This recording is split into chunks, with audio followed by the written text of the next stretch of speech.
guys, it's Empress. Guess what? I'm back with another one. Looks like me and Warren is too.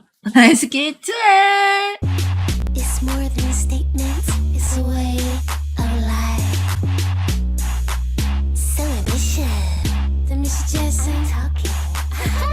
Alright guys, so I thought that we had watched the last Dick Tracy interview, but I was also wrong. My boy Chris and some of you other guys let me know that, wait a minute, there's a TVAM interview from 1990 that we must watch before doing the album review. So let's get into it. You have to seat Madonna in the right place. Let's make sure you know where it is. He's a real artist, and he's a real perfectionist, and he's in charge of everything that he does, from the way the scenery looks, to the way the costumes are, to the way the scene is lit, to the writing of the script. And it was a real inspiration, a real learning experience to work with someone like that, because I like to be in charge of everything that I do too. So I felt that I sort of got to be an apprentice with the master. So I'm not gonna lie, like, it's weird seeing her look like this now because I'm so used to that, like, Breathless Mahoney look. Alright, so I just gotta get used to, like, regular 90s Madonna now, right? Anyway, I mean, I think I'll probably work a little faster than him once I get it down right, but it was a great experience, and he's a great diplomat. Was she already on tour? Because I know it's like her voice sounds very much tired. Drop the comments below. People in working situations, and he knows how to be graceful under pressure, which is something that I'm starting to learn, but I could, use more. I could get better at that. But it was good studying him, good learning from him. At least you can admit it. Did you fight with him? I mean, there's you, the perfectionist, there's him, the perfectionist. We rarely had any fights, no.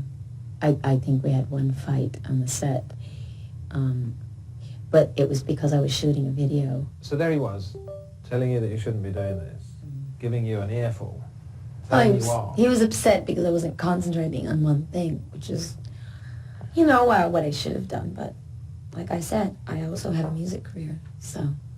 Can anybody else get away with telling you how to behave, how to run your life? He wasn't telling me how to behave. He was giving me, a peace of mind. I mean, he was telling me how he felt about what I was doing, and I would say that most people I work with that I, have a long-established relationship tell me what they feel about what I'm doing. Can I ask you this one about you and Warren Beatty? How are you getting on? Can you ask me first? Let me answer. If you can ask me, then you can ask the question. Okay. Right. No, can't ask me. Will you answer the second one? How are we getting on? We're getting on just famously. Great. I mean, we're really good friends. And we've both been working really hard on a project for a long time, and I think we're both really proud of it. And I think we're getting along really well, considering. I mean, this is a tough business to get along with anyone well in. So, yes. Aren't you gonna frisk me?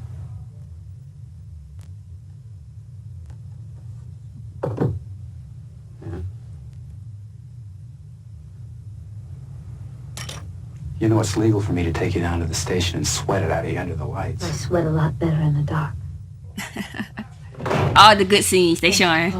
I was beginning to wonder what a girl had to do to get arrested. Wearing that dress is a step in the right direction. Breathless wears a lot of tight dresses. Those are her redeeming qualities. She has a vulnerable side, so if anyone can manage to be a villainess and vulnerable at the same time. Oh, they took that from the other interview. Like, we just legit watched. That's interesting to me. It's hard to do a song badly, which is what I was supposed to be doing in that scene. So Warren was constantly telling me to not do it so good, to not move well, to not sing well, to just kind of drip through it. But after doing 100 takes of it, it wasn't hard to feel that way. I mean, it was painful, but that's fine. You know what I really love about this interview so far is that, like, she establishes or reestablishes, wait a minute, first and foremost, I am a singer, okay? Let's get back to this music, okay? Let's go. That's the hard thing about making movies. Someone else is in charge, and it takes a really long time to set up shots and light things, and so you just end up spending so much time sitting and waiting for that 1 second that's going to be on, that you're going to shoot, that's going to get onto the film that day. And it's very disjointed, and it doesn't follow chronological order, and in a way it's really not enervating. What's the opposite of enervating? Stultifying. Yeah, it just drains you. To me, that's more exhausting than doing my show every night. Just sit and wait and wait and wait and be ready in your costume and ready in your feelings and your emotions and ready to do the scene, and just have to wait hours and hours and hours in some stupid trailer, you know. So what does that mean about you in the future? Are we going to see you in more films? I mean, Desperately Seeking Susan, and then the other films after that, and now this one. I mean, it could mean that movies are going to take more of your time? Well, just because I don't like it doesn't mean I don't want to do it. As I said, I'm not here to enjoy myself. But I do, putting that aside, the waiting around, I love the medium of film. So what I find like striking about this interview is, even though like at this moment in time, right, she's like at the height of her game, I still see like remnants of like pre-fame, right? And even to like how she's very much last in this interview, like caught in her head, like saying one thing but thinking another thing out. But not only that, it's interesting to see always with any star kind of now that kind of twinkle is not necessarily her eye anymore. It's more so of like, this is work, this is pressure, I gotta do it, right? Even though I don't want to do it type of thing. Still, don't get me wrong, still like enjoying it, but it's not as fun anymore. So, and I do hope to be able to make more of them. Maybe direct, I don't know. Maybe direct? Mm-hmm. Have you got any ideas? Mm-hmm. I'm not telling you. Evita? I'm not directing that. But that's the role that you would like to do next, am I right? Well, that's the role that they're planning on me doing next, but they have to have a script wow. that's in good shape in the fall, which is when they want to do it. So if it is, I will. And what about the character of Perón? What do you think? Me as Evita Perón, I think that I'm the only one that can do it. Okay, I can't wait to see that. It's incredible what I've done. When I do sit down and think about it, which isn't very often, I don't really allow myself that luxury. But when I do, I have to say that I just think, God, I've really come a long way, and I've done it on my own, you know. So I could say that, I'd have to say that I'm proud of myself when I think of that. Done it on your own. I am Does too. that mean that you believe you've had to rely on yourself all the Absolutely. time? Yeah. That you are just you, that there's nothing else around you that you've had to Well, I didn't have internalize. a family member in the business that brought me in and helped me Shots at Janet. out. I didn't have anyone around me when I was growing up really saying that this is what I should do. I didn't Shots at Michael. have some Svengali-like person coming into my life, like A Star is Born, and saying, I'll help you along the way, or I will create you, or whatever. I did it on my own. And I didn't have any money, so... So what particular talents have you had to bring to that? Was it the Time interview that said brassy, aggressive, and this was about 6 years ago, but not much of a voice? Well, I think you proved them wrong on that one. What talents do you see yourself having used to get that particular level of fame and achievement? Ambition and strong will and bravery and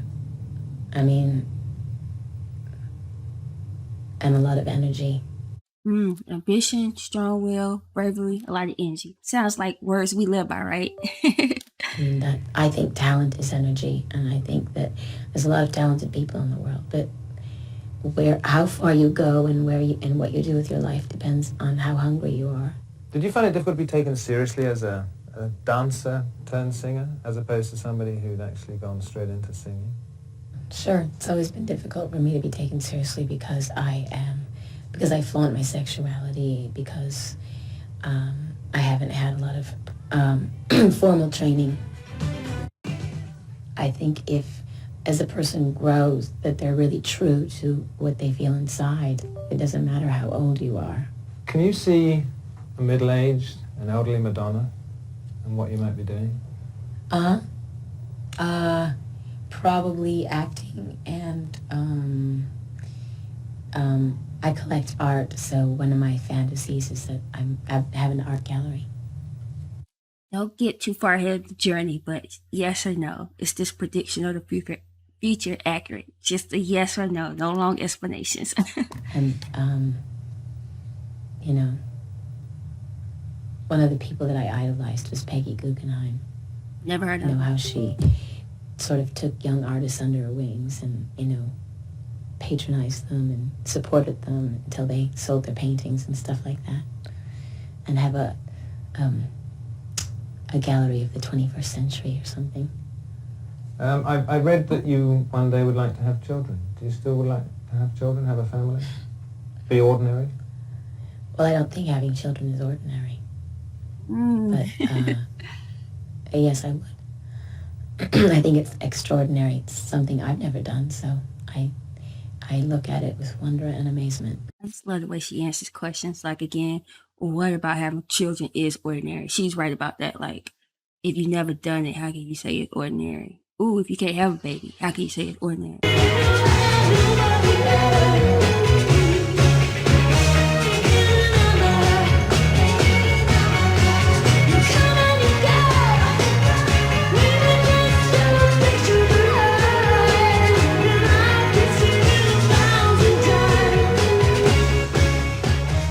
I couldn't say that any of those girls, like the Supremes or anybody, were like role models for me because they weren't really in charge. They weren't in charge? No. Was that the most important thing? Well, they weren't singing their words. They were singing somebody else's. Yeah. They were, you know what I mean? I liked them, but I didn't aspire to be them. You have turned out an incredible amount of material Mm-hmm. in the last 7-8 years. Was it 16 consecutive top 5 hits? More than the Beatles ever had over here? Oh, I don't know. Something like that. Yeah. I mean, that is something, isn't it? Yeah. Was there anybody from that period, sort of 7, 8, 9 years ago, that you particularly looked at and said... 7 or 8 years ago? Yeah. Well, maybe even a bit further back. Not women. I'd have to say, in the very, very beginning when I was just starting to write music and stuff, I was inspired by Debbie Harry because she seemed very in charge of what she was doing, and she also had a sort of wittiness about her and street smarts, and I liked her. Shout out to Debbie Harry. I like Debbie too. She was a role model. Watching some of your show and seeing the amount of costume changes and the choreography in it and the theatre, I was reminded of some of Bowie's stuff maybe 10 years ago. Well, he was definitely an inspiration. That's why I say no women. The reason, actually, David Bowie was the first concert I ever saw when I was in high school. He came to Detroit, and I was grounded for the whole summer for going because my father wouldn't let me go to this place. So I snuck out of the house and I went, and I was just enthralled. I mean, it was during, I think it was the 1984 tour that he did and he had all those mime artists and stuff. It was just so incredible, so theatrical, you know what I mean? And what is he constantly changed, you know, and he constantly came up. He was like more like an actor, and he kept coming up with new ideas and new images and new feelings and new thoughts, and to sort of get everybody else stirred up. I have planned certain things knowing what the effect would be. Other times I've just done things. And for instance, in the very beginning, actually, when everybody was like into my belly button and this whole like material girl thing, I mean, to me that was all a fluke. That was the way I dressed way before anything ever happened, and that people attributed all these qualities to me based on the way I looked. And that's why the first album era is my favorite to date. It just seemed to be so organic. That was all some pre-planned thing that I did. It was just funny to me. Does it ever concern you that the show is so overtly sexual when there's maybe some pre-teens and young teenagers in the audience? No. No. Because I think if they're pre-teens, they're not going to understand it. You know, I mean, I think They're not any more overtly sexual than the Betty Boop cartoons that I watched as a child. I didn't understand at the time. Now I watch them and I'm like, oh my God, I can't believe I missed that, you know. But there's so many other elements in the show that I'm not worried. No. And So I'm guessing this is that tour I'm still got to see. All right. you know, I mean, people know what my image is out in the public. If, you know, parents shouldn't bring their children if they don't want them to see. Maybe they sneak out, like you did, and go and see David Bowie. Well, power to them. Eh? Yeah. I mean, David Bowie didn't have a bad effect on me. So. And what sort of message do you think they're getting from you? That is good. To be in control of your life, Yeah. to be in charge, to express yourself. This is I would say that's the message I'm getting as I'm watching this whole journey. the hardest tour I've ever done. A lot of shows back to back, not many days off, and That explain where's the there's party. a lot more. It's more of a theatrical performance, in that there's not a lot of space in between each song. It just keeps going and going and going, and I don't really get a chance to rest till it's over with. There must be times when you want to just say, right, I need 2-3 weeks off. Yeah. Stop everything. I'd like to do that, but I can't, because I got all these people and we have a schedule, and Mm-hmm. the show must go on. Well, the show is incredibly energetic. As you say, you don't get much chance to relax on it. Is it the most difficult one you've done? Yeah, it is. Can't wait to see it. And what makes it so hard? There are 4 different segments of the show, and I sort of change character in each one, and I have to stay in character for each one and never really come out of character. And I have to stay very focused, very concentrated. There's a lot of movement. There's just no chance to stop. So that's why it's difficult. I'm not really interested in a rock concert. I don't like that word. I'm interested in presenting it.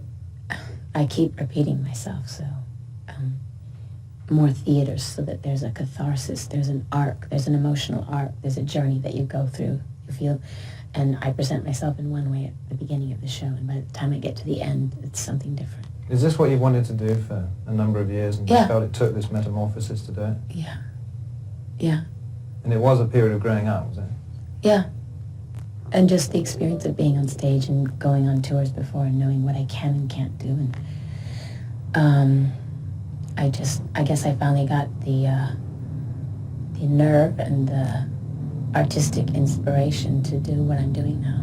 Knowing what you can and cannot do, we see what you can do in this show, but what have you learned that you cannot do? Or is there no limit yet? Rest Dang. while I'm on tour. You can't put your feet up. No. Oh, I just noticed like her teeth. She got them fixed. Okay, let's go. No, I sort of have to be superhuman for 4 months. We Oof, work that's out hard. 2.5 hours a day. Then I'm told you have an hour and a half sound check. Then you have the show. Dang. And then you sometimes go on dancing afterwards. No, I don't do that. Who told you that? Well, I've read it. I mean, maybe I'm Well, that's a wrong. damn lie. If I go out dancing, then I can't perform the next day. I'd never go out unless I have a day off the next day and there's a specific party that someone throws for me. Everyone else goes out. I go to my room. It's really boring. Well, how much of what we've read in the last 6-7 years has been lies and damn lies? I don't believe it. I just don't believe it. So it doesn't bother me. It's just so out of control in London. It's hysterical to me. It's funny. Dang, London. In London, it will start in the airport and everyone will attack me. And they'll say that I tried to run over somebody in my limousine, and there will be like hysterically outrageous stories every day in the newspapers. And, you know, it's just a joke. I'm so used to it now, but it's not peaceful and it's not fun. And it's too bad because the first time I went to London, I had a fabulous time because I was able to really walk around the city and see the sights and go to all the museums and stuff like that, and go to the ICA, which I love to go to, and go out to the countryside, but I never really get left alone, so I can't do that. I'll come back when I'm an old woman and no one's interested in me. So if you know that you're going to go there and you're going to get that sort of reception, how does it make you feel? It makes me feel like I have to take the good with the bad. I mean, I just accept it. That's too bad, but that's just the way it is.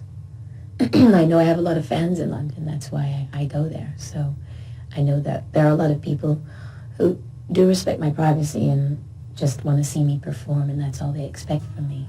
So that's why I go there. What I always appreciate about her, just like her realist thought, like she like she just is real, right? There's no fairy tale here. I wasn't thrilled with my home life. I didn't like the people I went to school with, and I really couldn't wait to leave. So that's probably what gave me my initial charge out into the world, you know. You were angry. Yeah. Anger is my catalyst. Strict at home. Mm-hmm. Was it? Mm-hmm. Do you think some people look at you now and think, well, maybe that's why she's so wild? Are you wild? I don't know. Am I wild? I've only met you for the first time tonight. My sort of question. Well, what would you say, knowing what you do know? Knowing what I know, having seen you on film, I Mhm. would say yes, you are. But talking to other people, I know that you like to read books. Wild people read books. No, but you actually like to sort of sit down and take things in quietly. Yeah. You're not quite the demon that you are on stage, off stage. Right. Demon. I Dang. have a lot of sides. But I know that I wouldn't be the way that I am right now if I didn't have the upbringing that I had. I wouldn't have rebelled as much as I did. I wouldn't have any reason to. So I am a product of my upbringing. This is the third time now that I've been back to Detroit and come there to sort of to see all of my family reunited. They're all scattered all over the place. To see people that I went to school with and relatives I haven't seen in years, and it's very in a way it's painful, you know what I mean, because it conjures up images and feelings and memories that you don't necessarily want to have. But I think that this was the best one so far. I mean, the first time I was on tour and I came back, it was like, okay, I'm showing everybody like I am somebody I'm going to be, and so, you know, here I am, and I was basically sticking my tongue out at everybody. The second time I came, it was a stadium tour, and I think I was very kind of removed in a way from my family and my friends and my home and my roots and my past. Keeping This it real. time, you know, 3 years have passed. A lot of things have changed in my life, and it was, I feel that in a way I've come full circle, you know, in visiting my family. I feel much closer to people, and in a way I feel that I have let go of a lot of regrets and anger and hostility, and I've accepted things more. This is interesting because literally her and I feel like Lil Wayne are the only two celebs I've ever really heard say like, yes, like I've been removed from that, from where I come from, right? And I feel like you don't even have to reach fame on this extent to be removed from a place in which you come from, right? It's like you just detach from everything. And I don't feel like it's something that people try to do. I think it's just something that naturally happens because it is hard to care about the small nuances of everyday life in a certain area if you're not in that area anymore.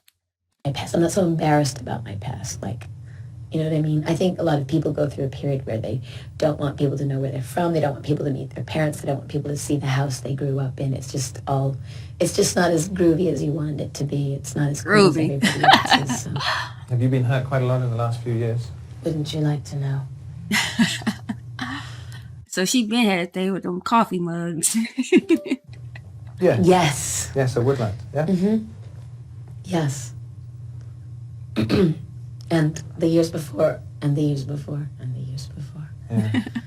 But your chronicled relationships, I mean, I don't want to go into details or anything like that, but has it made it more difficult to work with all that going on? No.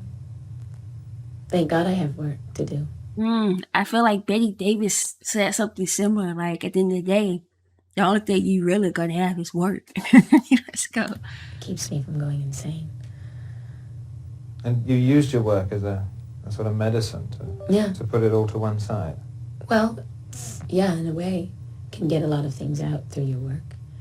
If you can express the sadness or the hostility or the pain that you feel in your work, then what better way to kind of exercise it, you know, and understand it, try to understand it better. Are you still angry about things? Oh, I'm sure I am, yeah, definitely. What sort of things make you angry? Now, what sort of things make me angry? Oh, racism, sexism, bigotry, homophobia, ignorance, food taking a long time to come to the table in restaurants. Yeah, it made me mad too. I don't know. Tea not getting here on time. Is the reporter trying to throw some shade? Sitting still for too long. You know, the big issues. So would you say you're a happier person now than you were 2 years ago? I think I'm striving to be happy. But if you want to get really analytical, most people say that I work too hard and that I don't take time to enjoy the success and the things that I have as much as I should. I'm a happier person. I don't know if I'm easier to get along with. Everyone is from shaking their head no. No, I'm still the same demanding bitch I was 2 years ago. But I'm happy. All right, so like I knew those Sean years were like stressing her out.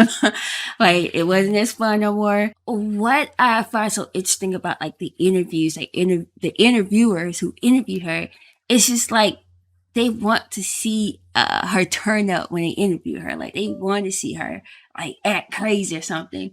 And I feel like honestly, a lot of times they're disappointed in her answers because she doesn't give them the answers that they want or like the responses that they want.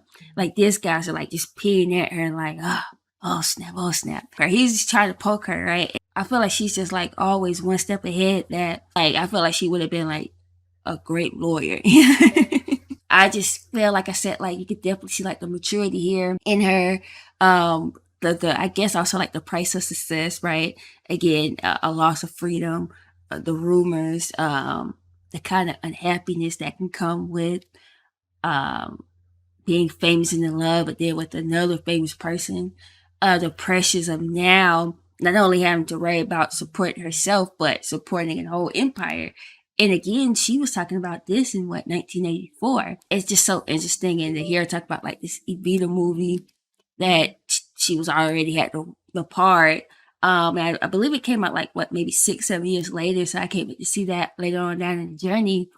But it's always so interesting when you find out things like don't come out like you're like, oh, I thought they were just talking about that like in 1995 or something, right? And it's like, no, they were talking about that since like 1980. Like I find like that's always weird. But yeah, very, very good interview. Again, I see she's tired here. Tour life is not as fun as people think, right? But yeah, I feel like this is a good interview. She didn't disappoint. I thoroughly enjoyed this. So what about you? Drop the comments below. The first time you saw this interview, what did you think? I can't wait to see this tour, that's for sure. All right, so again, just make sure that you subscribe to my channel. If you haven't subscribed, what are you doing? We're taking this Madonna journey, having a blast. Check out that Madonna playlist as well. If you're just now watching, I've done so much more than this, so check out the journey from the beginning. You can really see, I feel like, my appreciation for her as time has gone on and on and on and further with the journey. All right, everybody. Also, make sure you hit me up on Patreon. There you get to pick what songs you want me to react to outside of Madonna, of course. And make sure you hit up Empress Goodies. They can get you some Empress merch like this sweatshirt. All right, guys. Hope everybody's out there feeling good, staying safe. I'll see you guys next time.